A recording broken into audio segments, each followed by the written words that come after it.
มาแต่ไสนี่นะมาแต่อาบน้สบายดีเนาะำสบายดีอาบน้ำอยู่ในเฮือนนี่ติโดยโอ้พี่น้องเอ้ยหลังจากที่ว่าบ่าวไทยว่าสิไปเบิ่งน้องสาวพุดเพิ่นไปตักน้ำกับทีมงานแต่ว่าไปบ่ได้พี่น้องเนื่องจากว่าฝนตกโอ้ฝนฟ้าฝนไปบ่ได้เนาะบ่ไกลเนาะบ่ได้พี่น้องเอ้ยยอมฝนตกพี่น้องเอ้ยก็เลยสิได้ถ่ายเบิ่งน้องสาวเพชรเพิ่นอยู่ในเฮือนต่อพี่น้องเอ้ย น้องว่าอยากได้ลูกเคยมาซอยพอเฮ็ดเวียกเฮ็ดงานอยู่พี่น้องเอ้ยเพราะว่าดินดอนต้นหญ้าเพิ่นหลาย แต่บ่มีลูกเคย อย่า ใครสิมา ยังโสดเนาะ โซ ยังแต่ลูกสาว บ่มีคนล้มเลยบ่เดียวนี่ บ่มีเล ปอย มันเนาะอยากได้อยู่บ่คุณบ่าวก่อน อยากได้ อืม ก็คิดอยากได้อยู่ได้ตอนนึงแต่บ่มี Yeah เนี่ย แม่นๆพี่น้อง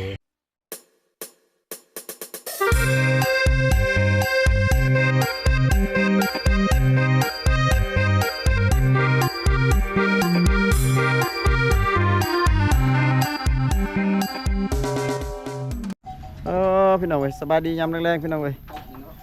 ฝนกระตกพี่น้องพอดีมาเจอน้องสาวฝุดเพิ่นน้องสาวฝุดเป็นน้องสาวของน้องสาวเพชรน้องสาวเจ็ดนะพี่น้องเนาะที่เพิ่นกำลังสิไปตักน้ำพี่น้องตักน้ำกินเพิ่นว่าไกลเพิ่นว่าขี่รถไปเพิ่นว่าเดี๋ยวบ่าวไทยสิพาพ่อแม่พี่น้องไปเบิ่งนำกันพี่น้องเว้ยโอ้น้องเพิ่นไปแล้วพี่น้องขับรถออกไปแล้วพี่น้องเอ้ยเพราะมันค่ำแล้วตอนนี้พี่น้องเอ้ยเนาะมันค่ำแล้วก็เลยสิได้ไปเบิ่งน้องเพิ่นไปตักน้ำพี่น้องเอ้ยโอ้ไปแล้วพี่น้องป้ามาแต่ไสนี่นะ มาแต่อาบน้ำสบายดีเนาะ สบายดี อาบน้ำอยู่ในเฮือนนี่ติ โดย โอ้ขึ้นโอ้พี่น้องเอ้ยหลังจากที่ว่าบ่าวไทยว่าสิไปเบิ่งน้องสาวพุดเพิ่นไปตักน้ำกับทีมงานแต่ว่าไปบ่ได้พี่น้องเนื่องจากว่าฝนตกโอ้ฝนฟ้าฝนไปบ่ได้เนาะบ่ไกลเนาะ บ่ได้พี่น้องเอ้ย ยอมฝนตกพี่น้องเอ้ยก็เลยสิได้ถ่ายเบิ่งน้องสาวเพชรเพิ่นอยู่ในเฮือนต่อพี่น้องเอ้ย งานกับป้าแขกน้ำหมอกจอกน้ำพ่นเพิ่นเลยบ่ธรรมดาความงาม ป้าเรียบร้อยแล้วเพิ่นแต่งตัวพี่น้องเอ้ยโอ้ สาวอายุ15 ดนเลยทีมงานบ่ได้มาป้าคือแต่งงามแท้ เนื้องาม ยังแต่น้องคนเดียวบ่ โดย เป็นสาวข้างบ้านบ่จัก เออ เป็ นั่ง นสาวเวียงนึงเนาะ อันคือว่าน้องสาวพุดบ่ไปตักน้ำกินนี่ โดย เราตักน้ำคนเดียว แล้วเป็นเช้าเหรองามเนาะงามได้บ่เห็นดาวเฮิงเลย งามขึ้นพี่น้อง มีบ่ผู้บ่าวมาล้มแล้วได้นี่ บ่มี น้องได้ซะ บ่มี นี่ยา บ่แม่นบ่มีน้อยบ่จัก พ่อแม่ไปใช้คือบ่เห็นไผเงียบหมด ขึ้นภูแล้วนอนอยู่ภู คือนอนอยู่ผู้ ไปเฮ็ดให้เช้าไปตัดไม้ เชียร์หญ้า สิยาให้ โดย อ๋อ ไกลอยู่บ่ กายเขตตังอะไรภู ถือเข่าไปคนเลย โดย ไปสองพ่อเมีย ไป พ่อกับแม่ โดย4คนน้องสอง แล้วก็น้องชายน้องสาว โดย เออ พี่น้องเอ้ย วันมื้อเช้าพวกน้องก็ไปนำบ่ บ่ บ่ได้ไปบ่ไปอาจสิไปนำ น้องมาจะเสียหญ้าให้หรือว่าหญ้ายังหญ้าชวนมันบ่นึง หญ้าให้ไปส่งแหงเขา อืมแต่ในติดหนีแห้งเขา โดย ติดนี่ก็แห้ง คือว่าอันนั้นน้องสาวเจ็ดไปนั่นบ่ไปเฮ็ดเวียกบ่น้อง โดยไปเฮ็ดเวียกอยู่เวียงแล้ว สาวเจ็ดเป็นสาวเวียง น้องได้สักคือบ่ไปซะ น้องบ่มีคนเฮ็ดเวียกอยู่เฮือนคันไปเบิด เจ้าน้องพุทธได้ใหญ่เลยนะ น้องพุทธเด้ซะคือบ่ให้น้องพุทธอยู่ แบบว่าเวียกลายนะเฮ็ดบ่ไหว บ่ไหวคือ เฮ็ดบ่ไหว เฮ็ดช่วงนั้นนก นักแห้งบ่เวียกคือว่าเฮ็ดบ่ไหว ไปเฮ็ดเวียกนำบ่เฮ็ดเวียงอยู่เวียงพุ่น โดยแต่เมื่อแล้ว เรา เฮ็ดเวียกแบบว่าบ่ไหวหันหน้าขึ้นฮอดบ้านเลยมือ กินหอดบ้านได้มายามบ้านมาบ้านเลย ไปวิทย์เพิ่นก็ไป เวียกลายคือบ่หาลูกเคยมาเฮ็ดซอยพอฉันซอยพอซอยแม่ หาอยู่แล้วกำลังหาอยู่แต่บ่มีไผสิมักนี่นะ บ่แม่นเลือกลายบ่ บ่ได้เลือกรอ ตัวยิ้ม น้องว่าอยากได้ลูกเคยมาซอยพอเฮ็ดเวียกเฮ็ดงานอยู่พี่น้องเพราะว่าดินดอนต้นหญ้าเพิ่นหลาย แม่ แต่ว่าเฮ็ดงานคนบ่หลาย แต่บ่มีลูกเคย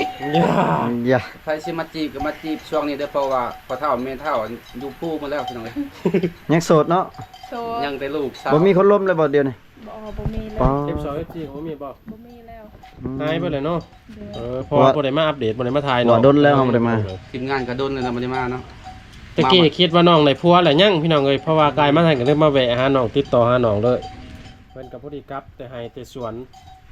จังว่าคารองแพงบ่จักน้องเพชรจังว่าบ่มีไผมาแต่งมาเอา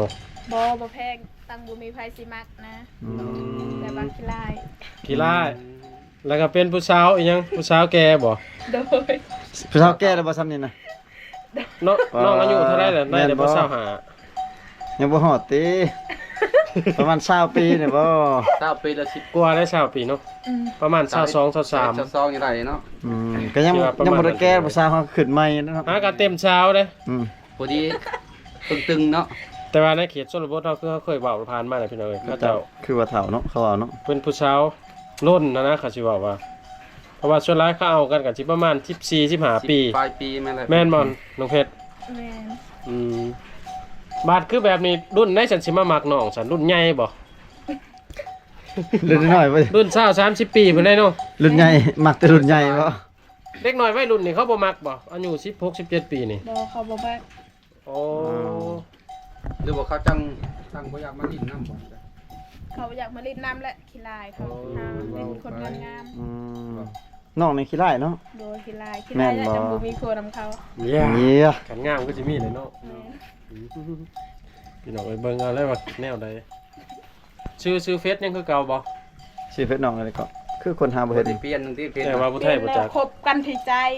คบกันที่ใจ โดยเพราะว่าเพชรตัวนั้นมัน ตึกล็อกบ่ แม่นมันเข้าบ่ได้แล้ว มันปิว ชื่อเฟซน้องน่ะแม่นคบกันที่ใจ โดย อีหยังอีก ตัวละ ใช้ที่เงิน ฮะ อย่า คบ กันที่ใจไม่ใช่ที่เงิน แม่น ไม่ใช่ที่เงินป่าตัวมาอ้ายก็มีใจกันนะ คือเพชรบ่าวพัฒนากับปิวเทื่อนึงเนาะจน จังว่าเฟซปิวเนาะบ่จักบ่มี FC แสนหาน่ะคนหาบ่เห็นดิอันนี้น้องก็ดินเฟซตัวใหม่นี่เด้อพี่น้องคบกันที่ใจไม่ใช่เงินเพิ่นว่า ป่าตัวคบกันที่ใจไม่ใช่ตังค์ มียังกะยาเนาะต้อง น้องคนหาเบิ่งแล้วก็ทักให้เห็นน้องแน่ น้องเอ้ยหรือว่าทางทีมงานก็ได้พี่น้อง จะคนนี่อยู่ยังอยู่เฮือนเดี๋ยวนี้ เด้5 คน พ่อแม่น่ะขึ้นไปนอนอยู่พุ่นเบิด โดย เขาถือข้าวถือน้ำพุ่นเนาะ แม่ จักมื้อยังสิลง ถ้าเชียร์ยาบันแลจึงลง อืม เพราะยามันหกอลี บัดเฮ็ดอยู่เฮ็ดกินน่ะสิน้องเฮ็ดเองบ่ โดย เออ ถ้าสมมุติว่าข้าวมื้อเขาพอเอาข้าวใส่เขาลงมาบ่ บอสุน้องไปส่ง เออเพิ่นโทรบอกเนาะ โดย อยู่ไกลบ่ขึ้นทางไหนไปทางผู้ ไปตั้งอะไรปู่ตั้งอะไร อืม อืมก็สิไกลแล้วไปเฮ็ดหยังอยู่หั่นเฮ็ดสวนวิกบ่หรือว่าเฮ็ดหยัง เฮ็ดให้นะแบบดินทางนั้นเขาว่าเขางามไปขึ้นไปเฮ็ดทางนั้น เออ ผู้ตักอะไรไต่นี่บ่ โดย เฮ็ดหน้าได้อสิน้องบ่ได้เฮ็ดบ่น่ะ เฮ็ด ทั้งเฮ็ดหน้าทั้งเฮ็ดให้ โดย เสียไว้อยู่ใส่ข้าวมัน เฮ็ดนาเฮ็ดให้ตะบะกุมซ้ บ่กลุ่มกินเนาะ แต่ละปีได้เท่าไดเขาให้ ำเขาให้ได้10 ชอบ 12 ข้าวหน้าเลยซะ เขานา บริคนเพิ่นหลายเนาะได้ จักคนอยู่เฮือนน้องนั่นนี่ 15รวมทั้งหมดบ่9 9คน โอ้ เก้าคน อาจจะบ่กลุ่มกินเนาะ ตอนนี้มันยังหาคนเนาะพ่อแม่ขึ้นไปฟูแล้ว โดย เฮ็ดอยู่เฮ็ดกินตอนแรกยามแรกนี่น้องบ่เฮ็ดหรือว่าน้องสาวพุดเฮ็ด น้องบางทีก็น้องเจ้าพูดเฮ็ด บ่ได้ผิดกันเต้อยู่กับอยู่บ่ได้หายกันบ่มีบ่บางมื้อหายกัน ก็มีบางมือก็ให้กัน หายเรื่องยังบ่แม่นหายเรื่องผู้บ่าวเต้ ย่านว่า อย่าว่าซิงกันด้วย ย่านว่าผู้บ่าวสิมาลงเอื้อยแล้วก็หาย บ่ได้มีผู้บ่าวแล้วนะเป็นปีแล้วบ่ได้ลมผู้บ่าว โอ้ คำมาแล้วนอนบ่ได้ลมหยัง ทำมาเลยนอนเฮ็ดได้สิร่มผู้บ่าวเป็นซะบอกกันซะว่าได้ผัวมาในอนาคตนี่ไปอยู่น้ำผัวบ่เลือกให้ผัวมาตั้งเฮือนอยู่ข้างแถวบ้านแถวหยังนี่ ส่วนหลายแบบว่าพี่น้องมีแต่ไปอยู่น้ำพัว อืมต้องไปอยู่น้ำผัวเนาะ โดย คันผัวอยากมาอยู่น้ำดิซะ มาอยู่น้ำแห้งดี ยังดีเนาะคันมาแต่งชูเนาะแต่ว่าบ่ได้อยู่ในเฮือนหลังเก่า โดย ต้องเลยปลูกเฮือนใหม่ตั้งเฮือนใหม่ ต่างเงินต่างหากเนาะ โอ้มีอยู่บ่ดินนอนต้นหญ้า มี หลายอยู่บ่ หลายแต่บ่มีไผสิมักนะดินนั้น เออ หลาย ดินละลายเนาะ ดินลายแต่บ่มีไฟสิมาอยู่เนาะ แต่ว่ามีคนมาอยู่ เนาะ อืม คันเพิ่นมาได้เอาแต่งเอาเลยส่วนขายดินบ่เฒ่าสิขายบ่ แต่ราคาดินบ่เท่าเนาะ ขายแล้วกันเลิกกันบ่ แม่นเบิดแหละพี่น้องเอ้ยดินมันแท้น่ะ ทั้งหน้าอันตัวเขาเจะเฮ็ดของนั่นก็แม่นบ่ เฮ้ยข้อดินเพิ่นดินที่เจ้าบ่ บอดินเขา เขาซื้อ คนอยู่เมืองบ่ รุ่น เขาได้เขาขาย รุ่นดี บุญบ่ได้ ลูกมัน จอนเนี่ย ลูกจอนนี่ แม่นบ่เพิ่นบ่เนาะบ่แม่นเด้น่ะ แม่น เออ คิดว่าดินชื่อน้องบ่แม่นทางไหนเนาะ แม่ จักรานก็ขาย เศร้าบ่ บอ55 ขายไม่ เขา ไหว ซื้อได้สำนั้นได้ 55 ดิน ตำ ดิ บล นข้าว แม่น คิดว่าดินชื่อน้องตะกี้มันเป็นป่าพี่น้องเลย เจ้าทาง เขารุ่นเขาเป็นแฟน บ่ได้ยังกินแรงนี่บ่น้อง กินหน่อไม้ มีแต่อาหารหน่อไม้หั่นละ โดย เฮ็ดยังกินแล้วรักเราใหม่เนี่ยครับมันจังแสบ เฮ็ดต้มเฮ็ดเฮ็ดแกงบ่ แกงกระแซบ อืม ได้กระแซบแซบแบบอาหารธรรมชาติ แซ่บแบบธรรมชาติเนาะกินแต่บ่มีพิษมีภัยกินแต่นอนรับฝันดี กินแล้วอิ่มเนาะ อายุ โอ้พี่น้องเอ้ยอาหารช่วงนี้ก็คือหน่อไม้พวกปูพวกปลาได้บ่ได้กินบ่ บ่มี บ่มีคนไปหา ซีนนี่ยังได้สั่นพวกซีนงัวซีนกล้วย แห้งกายแล้วบ่มีเงิน เออ อาหารน่ะบ่อึดแล้วอยู่ตลาดทันมีเงิน เนาะ แม่นคือน้องว่าพี่น้องเอ้ยส่วนหลายก็หากินตามธรรมชาติคือว่านั่นน่ะไปหาสอนหาหน่อไม้งัดไม้ง่ายค้อนแถวนั้นแหละบางเทื่อ มีอาหารพอได้กิน คือช่วงนี้ ไป น้ำขึ้น ซื้อมือต่อมือพี่น้องเอ้ย น้ำขึ้นน้องเขาไปซ่อนอยู่บ่ บ่ได้ไปย่านนั้น ย่านน้ ย่านนี่ช่างหนามเป็นอะไรหนามคือย่านน่ะ ำอันสิคุบเอาบ่ ร้อยบ่เป็นบ่เป็นอยู่บ่น้ำนะ บ่เป็น ผู้บ่าวกับหนามจะได้ย่านเนาะ ถ้าสิคุบน้ำหรือคุบผู้เบา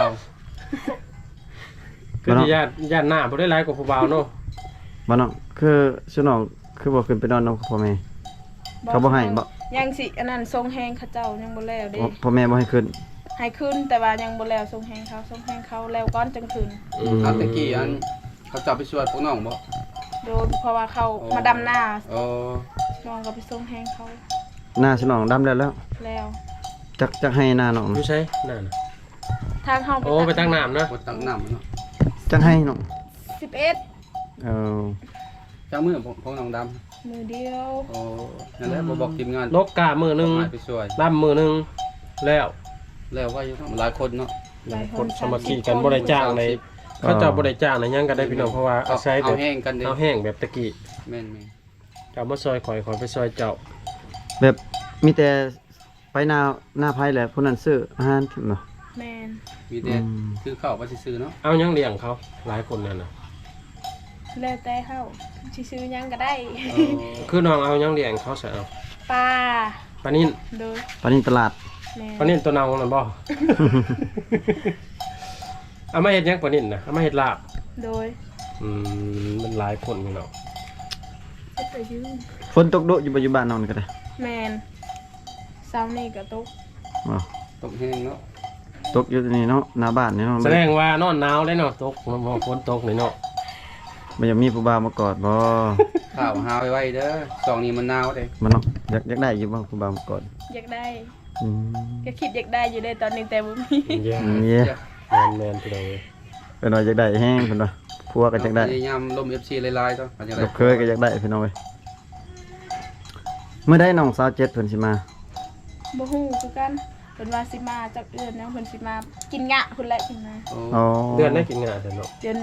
12 ก็ตกยังโดนเติบได้นี่คันมาวันนี้งามไปเลยเนาะเพิ่นมาวันนี้ เพิ่นไปอยู่เวียงหรืออยู่สวรรค์ อยู่เวียง ไปเฮ็ดงานหยังเพิ่นเฮ็ดน่ะ ขายเครื่อง อืม เงินเดือนเท่าไหร่น้อง 2.5 ล้าน โอ้ยังมีเงินเดือน2ล้านห้า จึง2ล้านนะฮะโอ้ ทางไข่แต่ว่ากินอยู่ของเขาเขาบ่สั่นเขาแห้ง อืม กินอยู่นำพระเจ้า2ล้านห้า ก็ยังถืออยู่ ยังถือประมาณ3ล้านขึ้นไป 3ล้าน คันว่า ครับ เงินเข้าเงินเฮาเข้าซื้อเขาแห้งเนาะ 2ล้านห้าอยู่อย่างแถวคันไปเฮ็ดอยู่แถวสวรรค์ทางนี้ก็มีอยู่ดอกบางที ก็ได้มัน แค่เมืองกันยังมี เทื่อก็3กว่าๆก็มี ถูกนะคือว่าถ้าเขาไปพุ่นเนาะเขาเจ้า ยันตะบิดติดต่อบ่ได้บอกนิดนึงเนาะไปฮอดพุ่นมันก็ เราไปน้ำหมู่บ่หรือว่ามีคนติดต่อหรือว่าแบบใด ไปน้ำหมูไปน้ำซาวลิง ลิงโอ้ ลิงได้ นี่อาเฮือนนี่เนาะ อืมโอ้สลิงนี่ฮะ ตัวนั้นนี่ อืม เฮ็ดทำกัน โดย ส่งเงินมาบาทจักเทื่อล่ะ ยังบ่ส่งยังบ่ฮอดเดือนซ้ำ ไป โอ้ ไม่ไหว ไปยังบ่ได้เดือน ยังบ่ได้หับเงินเนาะมีแต่เอาเงินเจ้าของมาส่ง เอ้าหลังจากนั้นก็เจ้าอีกสิไปต่อ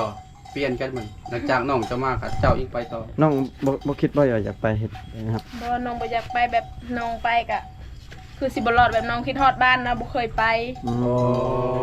ก็เลยบ่อยากไปเฮ็ดเวียก โดยอีกอย่างก็บ่มีคนเฮ็ดเวียกแน่ อ้าวคันมื้อหน้าว่ากินฮอดบ้านมื้อหน้าได้ผัวได้เฮ็ดแนวได้ใส่ไปอยู่เฮือนผัวเอาสิบ่นอนไหนกูเฮือนบ่กินฮอด กินฮอ บ้า ด น บ้านเนาะ บ่เป็นหยังบ่คันว่าผัวน่ะก็แล้ว โดย เห็นหน้าผัวก็มีแห้งเนาะ ต้องตัดสินใจแล้วกันไปอย่างนั้นเลย เท่าได้ใส่คารองอ่ะจักซิปเอา10ล้าน20ล้าน30ล้านเนาะ ตัวไหนเอาวะ พ่อ FC เพิ่นฮู้นำกันนี่ เพื่อ คา ส รอง บาย แท แต่ น เพิ่นเก็บเงินเนาะบ่ได้ เก็บ เนาะ เงินไว้ท่าเนาะ เท่าได้บ่เท่าได้เอาตามน้องคิดนะบ่ถึงพ่อแม่เอา ยายเนาะเอาเฮ้ย ประมาณ20เนาะพอดีเนาะ เศร้า 30เนาะ 20ล้าน30ล้าน เลย ได้ประมาณซั่นเนาะ ได้ เอาได้เนาะสำห เงิ รับ น20ล้านงัวตัวหนึงเนาะ แม่น โอ้ ค่าดองพี่น้อง ถือว่าถือได้พี่น้องเอ้ย พี่อยู่พี่น้อง สาวในชนบทครับแต่ว่าป่านนั้นยังบ่มีคนมาแต่ง มาแต่ง เนาะ เนาะ พี่น้องเอ้ยแต่ก็บ่ฮู้ว่าจักแม่นบ่แม่นว่าน้องเพิ่นว่าโสดอยู่แต่ก็คือสิโสดอยู่เพราะว่าเฮามากอะฮู้จักกับน้องก็ปี2ปีเลยเนาะ แม่น แต่ตอนนี้น้องก็ยังบ่มีใครมานอนเคียงข้าง อยู่เฮือนตอนนี้เพิ่นอยู่เฮือน5คนพี่น้องเอ้ยกับน้องเพิ่นนึ่งแล้วบ่เข้า บ่ฮู้คือกันน้องหากันมาแต่ให้ แน่จะได้ผิดกันได้จังได๋ ผู้ใดแสนเฮ็ดเรื่องอยากอยู่กันถามซะ พูดแรงงัวเฮ็ดเวียกอยู่เพื่อน เอาแบ่งกัน โอ้ ตักน้ำก็เล่าแสดงว่าเวียกเฮือนเนาะ แม่น อืม ผู้ไปส่งแห้งมีแต่มาเลยอาบน้ำเลยนอนทากินข้าวบ่ แม่น เอา โหไปไกลผลเนาะ แบบนั้นได้พี่น้องเอ้ยใครอยู่มีน้องสาวอยู่อีกก็ใครแน่เรื่องเวียกเรื่องงาน คือสิแม่นน้องพุทธเพิ่นนึ่งแล้วเขา แสดงว่าอยู่เฮือนในน้องชายเจ้าบ่มีเนาะมีอยู่บ่ มียังน้อย โอ้ยังน้อยเนาะ ขึ้นให้เพิ่นแหละไปให้ไปคู่กันเลย น้องสลาน้องสลา มี เนาะ แต่ งัวน้องจักโตเนาะงัวน่ะยังจักโต 3โต เกิด3โตละซื้อมาใหม่บ่ บ่ คือตอนนั้นช่วอาม่าน่ะกินน้องงัวน่ะตัวหนึงเกิดแล้วเกิดใหม่อีกบ่ บ่บริเกินแล้วแต่เทื่อนั้นแหละบ่งัวตัวนั้น การนั้นก็ไปก่อนเลยปีละเทื่อที่ยังบ่ฮอดปีเฮากินน้องงัวนะ นำพอเนาะ บ่ปีหน้าก็กินโตมันอ่องอีกเอายามกินหญ้าเด้ คือบ่เลี้ยงหลายๆเนาะ บ่มี ว่าน้องเองบ่รู้เดียงของเขา งัวน้องเอง อืม เลี้ยงเพื่อยังเพื่อสิแต่งเอาผัวบ่นี่แหละ เพื่อสิแต่งเอาผัว ว่า แต่ก็พอในอนาคตพี่น้องเอ้ย ผัวในอนาคตเพิ่นสิแต่งเอาเลยเพิ่นว่า บ่น้อง งัวตัวหนึงพี่น้องเอ้ย สมมุติว่าคันน้องมีผัวน้องเอาผัวแต่งงานน้องสิเอาลูกประมาณจักคนบ่ประมาณจักคนฮอดบ่5คน 2 คนก็พอ โอ้แม่น เอา นะ หญิงกับชายพ่อเนาะ แม่น เอา ผู้ใดก็ได้เนาะมาแต่2คนเนาะ แม่น เอา2คนบ่เอาหลายยัดเลี้ยงบ่กลุ่มเนาะ แต่ว่าห้ามเอาให้มันเป็นกระเทยเด้อขอยบ่อยากเห็นก่อน คือแบบคือน้องเจ็ดไปในบ่คิดฮอดบ่น้องเพชร หึ คิดฮอดน้องอยู่บ่น้องเจ็ด คิ ไป ด เฮ็ด ฮอ เวีย ด กโทรหากันคู่มื้อบ่ โดย เออเพิ่นก็คือสิคิดฮอดเอื้อยกันแน่เนาะเคยอยู่แบบห่างจากพ่อแม่นี่คัดไปตลอดก็สิสิ้นเนาะเพราะว่าเคยห่างจากครอบครัวห่างจากพ่อแม่เลยอืม คือบ่เห็นช่วงหนึงเราบ่สบายบ่เราเป็นหยัง เจ็บกระเพาะ โอ้ น้องสักเจ็ดให้เจ็บ เสาพุธตอนนั้น ถ้า อื พูด มแสดงว่าน้องสาวพุทธก็ไปแล้ว ไปกวดฮอดเวียงพู้ โดย โอ้ ไปแล้วเรามามือวันที่30เรามาบ้าน อันนี้ได้แบบเขาเจ้าแบบบ่ได้สู่กินข้าวเช้าเด้บ่ได้สำคัญในข้าวเช้า แม่น อยู่ปุ่นเฮาบ่เคยกินข้าวเช้าเนาะอยู่บ้าน เฮาอดข้าวแรกนี่ดีกว่าเฮาไปอดข้าวเช้านี่บ่ได้เด้อเพราะตื่นมาแล้วกระเพาะมันต้องได้บดเด้มันต้องได้ทำงาน เพราะว่าส่วนหลายเขาเจ้าเฮ็ดเวียกน่ะลืม ยิ้มงามแต่ละน้องเนาะ ข้าวเช้าก็เป็นข้าวเที่ยงพี่น้องเอ้ย ยิ้มงามไปแล้วเว้ยเดี๋ยวมา เยอะยาวเลย อืม ยิ้มงามแห้งเลยพี่น้องเอ้ยพี่น้องเอ้ยเยี่ยมยามทำข่าวน้องสาวเจ็ดก็คือ FC ได้ฟังนำกันอยู่ในคลิปนั่นล่ะพี่น้องสาวเจ็ดเพิ่นไปเฮ็ดเวียกเนาะยังแต่น้องสาวเพชรแล้วก็น้องสาวพุทธพี่น้องเอ้ยน้องสาวพุทธเพิ่นไปตักน้ำตอนนี้พ่อแม่เพิ่นก็ขึ้นหัวขึ้นสวนหมดแล้วนอนอยู่ฟูพี่น้องเอ้ยก็คลิปนี้กับบ่าวไทยก็สิได้ขออนุญาตปิดคลิปไว้เพียงส่านี้ก่อนพี่น้องเอ้ย ว่าคำนะทีมงานเขาก็สิได้กลับบ้านกลับซองก่อนพี่น้องขอบอกขอบใจ FC ที่เขามาติดตามมาส่งคลิปแต่ต้นจนจบพี่น้องอยู่ดีมีแฮงเบิดสุขสุขคนพี่น้องบ๊ายบายนะ